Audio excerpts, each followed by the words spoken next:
महिला मुख्यमंत्री और महिलार ऊपर अत्याचार एकेर पर एक এটা ল কলেজের স্টুডেন্ট, একটা এমবিবিএস কলেজের স্টুডেন্ট বা ডাক্তার, তার জন্য মিডিয়া ভারতীয় জনতা পার্টি হাইলাইট হচ্ছে।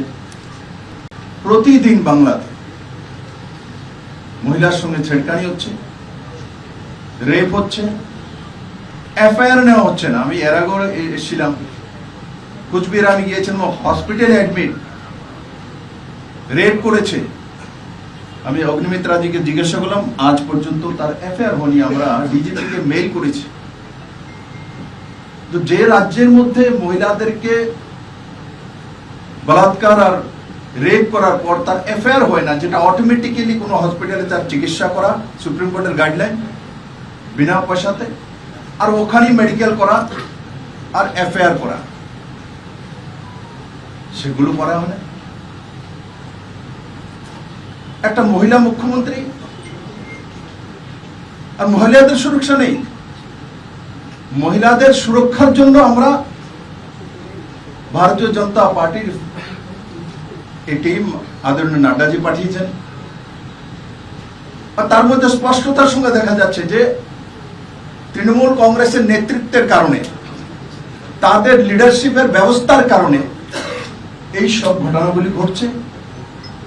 এই মনোজিৎ ধরকেও ক্রিমিনাল ব্যাকগ্রাউন্ড থাকার পরেও তাকে অশোক দেব নামে যে এমএলএ তৃণমূলের, উনি এই কলেজের গভর্নিং যে বডি আছে তার চেয়ারম্যান। আমরা কথা বলেছি ভাইস চেয়ারম্যান, ভাইস প্রিন্সিপালের সঙ্গে। সমস্ত রিক্রুটমেন্ট ওনার দ্বারা হয়ে থাকে। ওখানে যে গার্ড রাখা হয়েছে, যে ওখানে সরকারি গার্ড ছিল, ওগুলোকে সরিয়ে টেম্পোরারি যে ক্যাজুয়াল বেসিসে সানফ্লাওয়ার নামে এক কোম্পানির সেখানে লাগানো হয়েছে। সে কোম্পানির মালিক তো তৃণমূলের কই হবে? তো ও গার্ড এই পাহারা দিয়ে ঘটনা ঘটিয়েছে ওর রুমেই।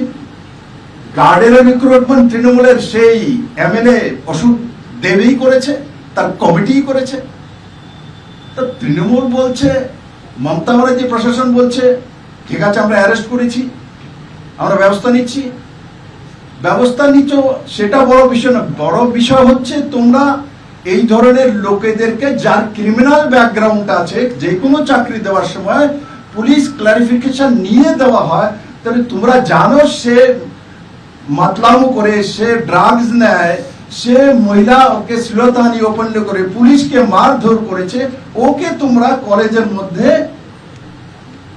ক্যাজুয়ালি রিক্রুটমেন্ট করেছো। এটা হচ্ছে সবচাইতে বড় অপরাধ। তাহলে তার জন্য আমি আপনাদের মাধ্যমে বলছি পুলিশ প্রশাসনকে যে অশোক দেবকে তার মধ্যে একুশ করা হোক, কারণ উনি এগুলিকে রিক্রুটমেন্ট দিয়েছেন।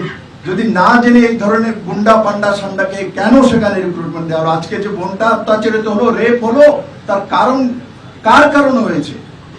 আমরা শুধু মার্ডার হয়েছে, কিন্তু মার্ডার হওয়ার পেছনে কারণটা কি, কি কারণে হচ্ছে? সে রাস্তাটা কি? রাস্তাটা তৃণমূল কংগ্রেসের প্রশাসন, তৃণমূল কংগ্রেসের অ্যাডমিনিস্ট্রেটর, তৃণমূল কংগ্রেসের নেতা, এমএলএ, মন্ত্রী, এরা দোষী তার জন্য। আর দ্বিতীয় বিষয় হচ্ছে পুলিশ কমিশনারের সঙ্গে আমরা দেখা করেছি লালবাজারে, উনি স্পষ্টতার সঙ্গে বলেছে যে আমরা তার মধ্যে কোনো কম্প্রোমাইজ করব না, আমরা শাস্তি যাতে কঠোর শাস্তি হয়। আমাদের মিনাক্ষী বলেছেন ফাঁসি হবে, তো বলছে হ্যাঁ নিশ্চিত হবে, বা আর কেতে তো হয়নি। তো কমিশনার বলছে না না ম্যাডাম ইস বার হোগা।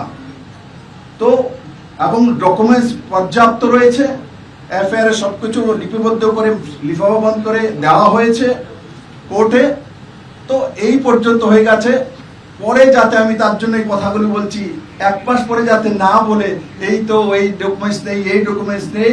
এখন সব ডকুমেন্টস আছে, পুলিশ কমিশনার নিজে খুদ বলেছে লিফাফা বন্ধ আছে, তার জন্য যখন খুলবে আর নিশ্চিত তার যে ব্যবস্থা অন্তিম যেটা নরেন্দ্র মোদী সরকার করেছে যে ভাই রেপ কেসের আসামিকে ফাঁসি হওয়া উচিত, আর সেটাই আমার বোন আর মীনাক্ষী লেখিজি বলেছে, আর সেই দিশাতেই কাজ করবে পুলিশ কমিশনার আজকে বলেছে।